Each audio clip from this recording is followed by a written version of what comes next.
Let me back up a bit. I live in a rural corner of Arizona, just outside a master-planned community that popped up about 10 years ago. One of those HOA-run oases where everyone's lawn looks exactly the same and dogs aren't allowed to bark after 6 p.m. My family's ranch has been sitting on 32 acres of desert land for 4 generations. It's not fancy, but it's home. We raise horses, run a small trail ride business, and keep to ourselves.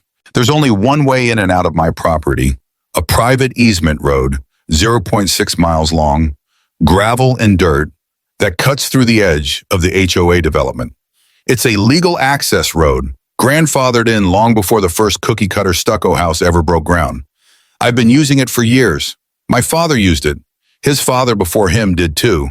And then came Karen. Karen moved in about a year ago, bought the corner house near the road, and practically crowned herself queen of the subdivision. She's the kind of person who measures your grass height with a ruler and files complaints if your garbage cans are visible for more than 12 minutes. By month 2, she was elected HOA president. By month 4, she was calling my ranch an eyesore at board meetings. At first, it was petty stuff. Noise complaints about my tractor at 7 a.m., dust, disrupting the aesthetic harmony of the neighborhood. One time, she claimed my horses looked aggressive. She sent passive-aggressive letters and fines, none of which applied to me because my land isn't part of the HOA. But facts don't slow down a woman like Karen. She had a vision, a neighborhood free from rural interference. One morning, I drove up to the road and hit the brakes. A brand new keypad-locked security gate had been installed overnight by the HOA, right across my easement road, on my only entrance. No call, no warning, nothing. I called the HOA. I was told it was for the safety of the community. They'd had a vote. Karen herself signed the paperwork. "You're welcome to petition the board for a gate code," they said. A code to access my own property. Now, I'm not some hothead. I didn't yell. I didn't storm their office or rip the gate down. No, I smiled, because unlike Karen, I keep records. I have the original deed from 1965 showing that not only is that road a legal access easement, but the land under it still belongs to me. You see, when the HOA developers paved their little paradise, they forgot one tiny detail. They never bought the strip of land beneath the easement. They just assumed it was county-owned and moved on.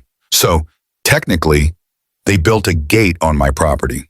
And under Arizona law, that's trespassing. But I didn't sue, not yet. Instead, I decided to play her game. Let's just say if Karen wanted a gate, she was going to get one. Only now it comes with a fee. So let me take you back to where this all really began. Not with the gate, but with why that gate was built in the first place. See, Karen didn't just wake up one morning and decide to lock me out. Oh no, that kind of villainy takes planning, scheming, a committee. A few years back, the housing development next to my ranch had started expanding. You know the type, stucco homes in earth tone beige, HOA fees in the triple digits, and covenants longer than a Bible chapter. Most of the neighbors were fine folks, retired couples, young families, snowbirds from Michigan. We waved when we passed. I even let their kids feed my horses once in a while. Then came Karen. Karen wasn't just a resident, she was a convert, the kind of person who took the HOA handbook as gospel. The ink wasn't even dry on her move-in papers before she was lobbying for security cameras on every street corner and organizing emergency drills for imaginary threats. And that easement road that ran past her corner lot, she hated it. She said it detracted from the uniform character of the community. That's HOA speak for, I don't like seeing tractors from my living room window. The road had been there for over 50 years. It was dirt and gravel, nothing pretty, but functional. Maintained by me. No county help, no HOA involvement. My dad used to say, it ain't much, but it gets you home. To Karen, though, it was a liability risk, a security breach, a blight on the community. She started slow, flyers in mailboxes about unauthorized use of private roads, little meetings in her backyard with lemonade and paranoia. Next thing I know, there's a roadway beautification proposal on the HOA ballot, buried beneath 14 other agenda items. It passed 18-3. Guess how many of those 18 ever used the road? None. Then came the complaints. First it was dust, so I watered the road. Then it was noise, so I only used it between 9 and 5. Then it was livestock smell. I nearly laughed out loud. We live in the desert next to a ranch. Karen wasn't trying to fix a problem. She was trying to create one. And the kicker? I wasn't even part of the HOA. My property sits outside their jurisdiction. But that didn't stop her from trying to annex authority wherever she could. She lobbied the HOA board to classify the road as communal access, even though it was explicitly marked as a private easement on every map since 1965. When I showed them the paperwork, they looked confused. One even said, "I thought the county owned that." "Nope, I do." But Karen had already planted the seed. "If he doesn't pay dues, he shouldn't use our roads. It's dangerous for our kids. What if he lets strangers in?" I became the neighborhood villain without ever having done a thing. And then one morning there it was, a 6-foot black steel gate, installed overnight, keypad entry, cemented into the dirt like it had always been there. No notice, no hearing, no courtesy call. They blocked the only road to my home. Now here's where most folks would lose it. Scream, threaten, call the sheriff. I didn't. I played dumb. "Oh, must have been a mistake," I said when I called Karen. "Surely you didn't mean to block my access." Her voice on the phone was pure sugar. "Well, technically that road goes through HOA-managed land, so to maintain safety and compliance, we voted to gate it. You're welcome to submit a formal request for limited access." She sounded like a flight attendant telling a passenger there's no more room in first class. So I did what she suggested. I submitted a formal request to the county recorder's office. Within 48 hours, I had copies of every deed, plat, easement, and land use record related to my ranch. Turns out the HOA developers had gotten the rights to build their homes, but not over the strip of land where my access road ran. That remained part of my grandfather's original parcel. It was never sold, never transferred.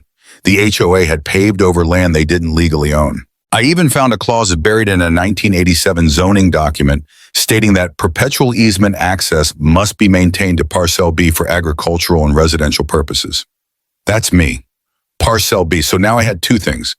Proof they'd illegally blocked access to my private property. Leverage. But instead of going full scorched earth, I had a better idea. If they wanted to treat my road like it was theirs, then I'd treat their gate like it was mine. The next week, I called in a contractor buddy. We installed a new sign right next to the keypad. Private toll road, $5 per vehicle, exact change only. Violators will be towed. Karen lost her mind. I got a call that afternoon from her lawyer, well, the HOA's lawyer, saying I couldn't charge residents to use their own gate. "Oh, I'm not charging them for the gate," I said. "I'm charging them for the road beneath it." They went silent. I faxed over copies of the land deed. Highlighted section, owner reserves right to restrict or toll access under Arizona. Revised statute 33-420. They didn't call back. For 2 glorious weeks, I sat on my porch and watched as residents of the HOA had to line up and feed a little red cash box to get through the gate. Some tried to protest, others just paid. And every day I logged the money in a little black book marked HOA Maintenance Fund. I wasn't doing it for the money. I was doing it to prove a point. Karen called an emergency board meeting. They screamed about how I was holding the community hostage. I smiled and offered to lease them the road for $1 a year if they took the gate down and issued a written apology. Karen refused. She always doubles down. So I kept collecting tolls. And residents? They started getting fed up, not with me, but with her. They say pride goeth before a fall. In Karen's case, pride went before an absolute meltdown, and I had front row seats. After 2 weeks of my little toll road operation, the HOA neighborhood looked more like a defeated airport parking lot than the pristine utopia Karen had envisioned. Lines of cars at the gate, residents grumbling, rumors flying faster than Arizona dust storms. Some folks just coughed up the $5. Others carpooled to avoid the toll. And a few rebellious spirits honked at the gate every time they paid, like a small act of defiance. But no matter how they reacted, the blame always circled back to one person, Karen. Now here's the thing about folks in an HOA community. They don't mind rules. In fact, most of them like structure, but they hate when the structure turns around and bites them. By week 3, the complaints started to pile up. One neighbor, Bill, knocked on my gate and asked if I could give him a frequent traveler discount. Another woman, Marlene, said, "This used to be a nice place to retire. Now it's a gated prison with cover charges." I started hearing whispers. Why did Karen even build the gate in the first place? Was the ranch ever a problem? I kind of like the horses. She's not even on the deed committee. And that, my friend, is when Karen snapped. She had tried to freeze me out. I turned up the heat. So she turned to her last weapon, raw, bitter HOA power.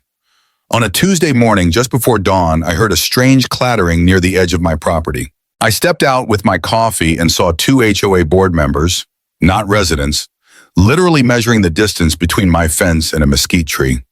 Another was snapping photos of my barns with a tablet like he was casing the place for a heist. I walked over and asked, "Y'all shooting a calendar? Or is this just a new form of birdwatching?" No response, just clipboards, sighs, and whispered math, whispered bum. By noon, I had a certified letter from the HOA. Notice of violation, improper structure visibility, potential runoff issues, and unauthorized animal enclosures visible from adjacent HOA property. They were accusing me of violating their architectural rules from outside their jurisdiction. Let me remind you, my ranch is not under HOA authority. But Karen was trying to exploit some clause about adjacent landowners disrupting community integrity. A stretch so thin you could see daylight through it. But it wasn't just that. That week I got a zoning inspector sent anonymously to investigate my well permits, an anonymous report to animal control claiming my horses were malnourished. They were literally munching hay during the inspection. A call from the county about alleged illegal signage, referring to my toll road sign.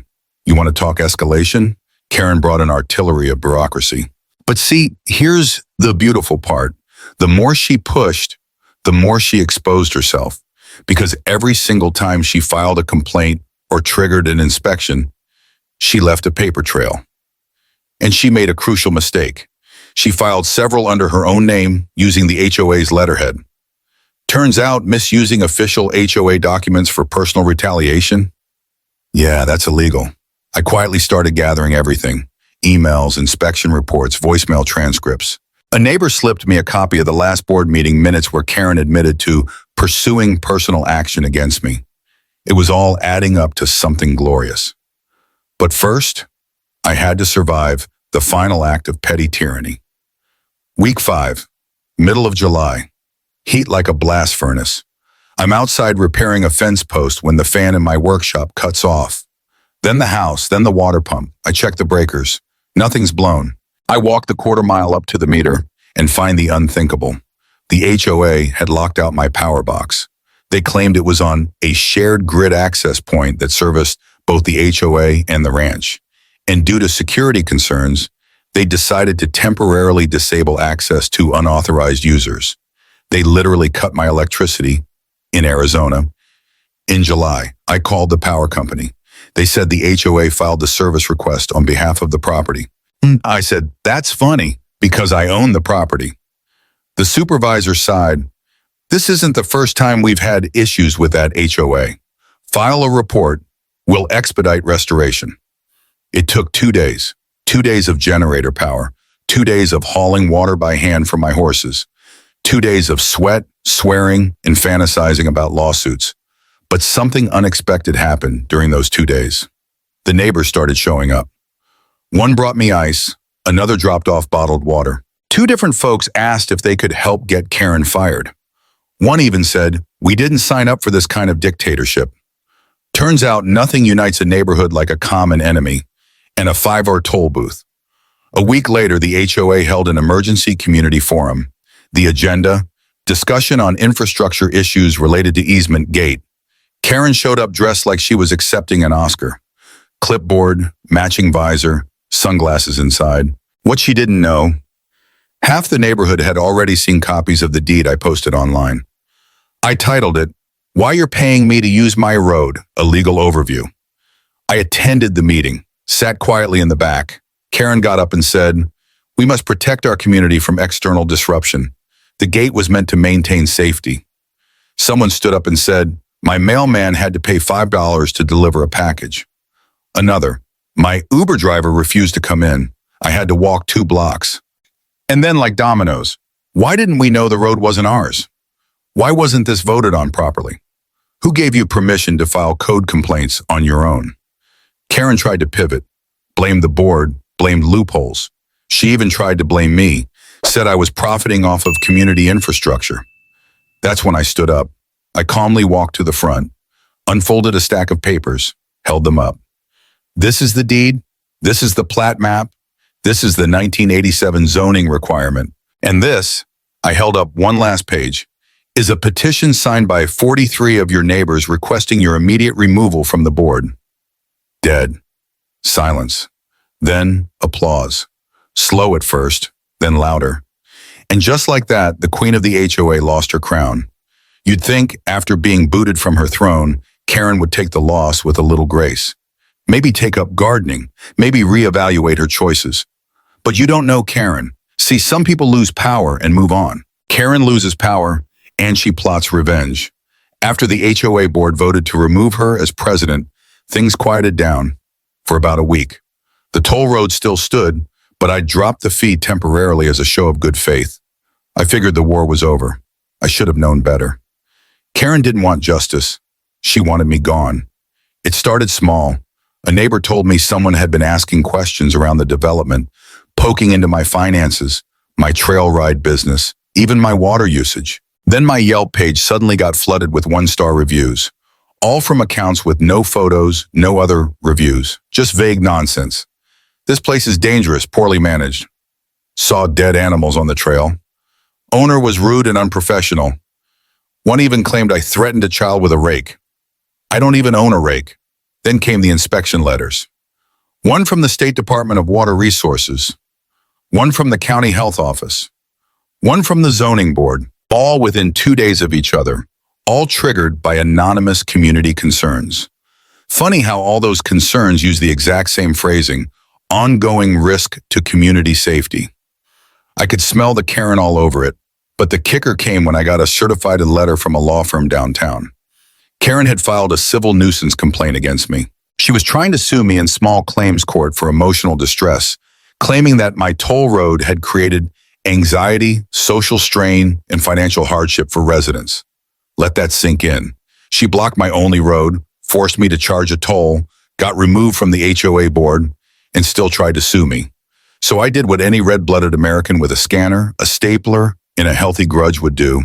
I prepared my own case. The hidden file. See, remember earlier when I told you Karen had filed all those complaints? Left a paper trail? Well, during all of that, I'd been doing some quiet research of my own. Turns out Karen wasn't just a power-hungry HOA tyrant. She was also deeply connected. Her brother worked in the local building permits office. Her ex-husband, former city council member. And Karen herself used to run a small real estate consulting firm, now inactive, but with a history of zoning lobbying and land flipping. I dug deeper. Thanks to some public records sleuthing, I found 5 complaints Karen had filed using HOA letterhead after she'd already been voted out. That's fraudulent representation. One of them had even been sent to the zoning commission after her removal, complete with her forged title of HOA president. She was impersonating an official. That's a Class 1 misdemeanor in our state, but it got better. While scanning through public HOA meeting notes from before her removal, I found something buried in a legal section of the minutes. Motion passed to allocate $4,200 for easement security infrastructure and legal prep. That's HOA code for, we're spending resident dues to fight a legal battle over a road we don't own. I called a few friendly neighbors and asked if they knew their dues were used to install Karen's revenge gate. They didn't. Now I had what I needed. Every quarter, our little township hosts an open community forum. Usually it's about speed bumps and noise complaints. But this time, it was standing room only. Word had gotten around that the ranch guy was going to speak. And Karen? Well, she showed up in a crisp beige pantsuit, acting like nothing had ever happened. Sat in the 3rd row, arms crossed, lips pursed tight. When my name was called, I walked to the podium, took a deep breath, and pulled out my manila folder like I was about to perform open-heart surgery with paper cuts. Good evening, folks. I won't take much of your time. I'm here to speak about misuse of authority, fraudulent HOA actions, and what happens when community power falls into the wrong hands. I walked them through the history, the toll road, the illegal gate, the impersonation. I read actual quotes from Karen's fraudulent letters. I played a voicemail from a resident who'd recorded Karen saying she still runs the show, even if they voted me out. Gasps, murmurs. One guy in the back actually whistled. I handed the clerk a copy of the HOA minutes showing the unauthorized funds. Then I turned to the audience and said, "Ladies and gentlemen, this isn't just about my ranch. It's about trust. This is about someone hijacking community power and using it as a weapon. And if it happened to me, who's next?" Karen stood up. "This is a personal attack. This man is twisting facts." I turned to her and smiled. "Karen, I've got 47 pages of your facts, all signed, dated, and stamped." The moderator stepped in. "Ma'am, please sit down or we'll have to remove you." Karen sat, but she didn't stop shaking. She was fuming. After the meeting, 2 board members resigned. They claimed they were misled by Karen. A recall vote was initiated to audit HOA spending from the past year. Residents demanded a full financial review, but the real blow came 3 days later. I filed an official complaint with the county, backed with documentation. Karen was investigated for unauthorized use of HOA funds, filing fraudulent reports, misrepresenting herself as a board member, harassment through false claims. The county issued a cease and desist, barred her from contacting local departments regarding HOA matters, and fined her $2,500. But it gets even better. When the financial audit came through, turns out Karen had reimbursed herself $800 for administrative expenses that didn't exist. She was sued by the HOA and lost. She was forced to pay the money back, plus legal costs. Oh, and the gate? Removed. At HOA expense. I didn't pay a dime. Epilogue, a gate to somewhere better. A few weeks later, I regraded the road, took down the toll box, replaced the old sign with a new one. "Welcome to Lazy Rock Ranch. Visitors welcome. HOA drama not." Since then, I've had neighbors stop by just to say hi. The kids are back feeding the horses. I even hosted a little barbecue to reopen the road. And yes, Karen was not invited. After the town hall showdown, after the gate came down and the audit hit like a thunderclap, you'd think Karen would have packed up her fake HOA stationery, slunk off to Scottsdale, and vanished into the Arizona sunset. But if you've made it this far in the story, you already know. Karen doesn't walk away, she doubles down. Even with a county fine on her record, even with a lawsuit hanging over her head from the HOA itself, she had one more play, and it was a bad one. 3 weeks after the town hall meeting, I noticed a strange white SUV parked across from my ranch entrance. It didn't belong to any of my neighbors.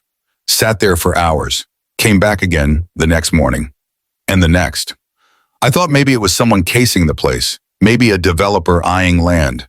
Nothing new out here. Then one morning just after sunrise, I caught the SUV driver out by my fencing with a camera, crouched down behind a creosote bush. It was Karen, sweat-soaked, wearing sunglasses, and holding what looked like a measuring wheel. I called out, "Y'all looking for buried treasure or just taking the scenic route?" She jumped like she'd seen a ghost, dropped the wheel, and bolted for the SUV. That's when I realized she wasn't just creeping around. She was collecting footage. The next day, I got a knock on my door. Sheriff's deputy, stern face, clipboard in hand. "Sir, we received a report of unauthorized structures and possible zoning violations on your property." I raised an eyebrow. "Let me guess, from a concerned citizen named Karen?" The deputy paused. "That name's on the report, yes? Mind if I take a look around?" Now I've got nothing to hide. Every permit on my land is valid. Every building code followed to the letter. But I also knew what this was, Karen's final move. She was trying to get the county to condemn part of my property. It was the last chess piece on her board. But what she didn't know, I'd already called my own attorney, and we were way ahead of her. I'd hired a land use lawyer, a good one, ex-county prosecutor. Had him document everything, the gate incident, the forged HOA filings, the false complaints, the stalking, and now this. What Karen had done wasn't just petty anymore. It was harassment, stalking, abuse of government processes, and attempted property interference. Turns out there's a little gem in Arizona law called ARS 13-20921, which covers harassment through repeated, unwanted conduct intended to alarm or harass. Combine that with false filings and trespassing, and we had quite the legal bouquet blooming. My lawyer filed a civil harassment restraining order, and the judge granted it within 48 hours. Karen was served at 6:15 a.m., right in front of her garage, wearing a bathrobe, holding her morning coffee like it was the last comfort she had left. She dropped the mug. Poetic. You could hear the collective sigh of relief across the HOA. The board released a formal apology, publicly acknowledging misuse of power and improper spending under Karen's tenure. They offered refunds to residents who had to pay tolls. I waived them all. I didn't want the money. I wanted peace. Karen? Well, the consequences rolled in like thunder after a long, dry summer. The county levied a formal warning on her for abusing inspection services. The HOA sued her a second time, this time to recover legal fees and restitution for misrepresentation. The state licensing board, alerted by my lawyer, opened an ethics investigation into her former real estate firm.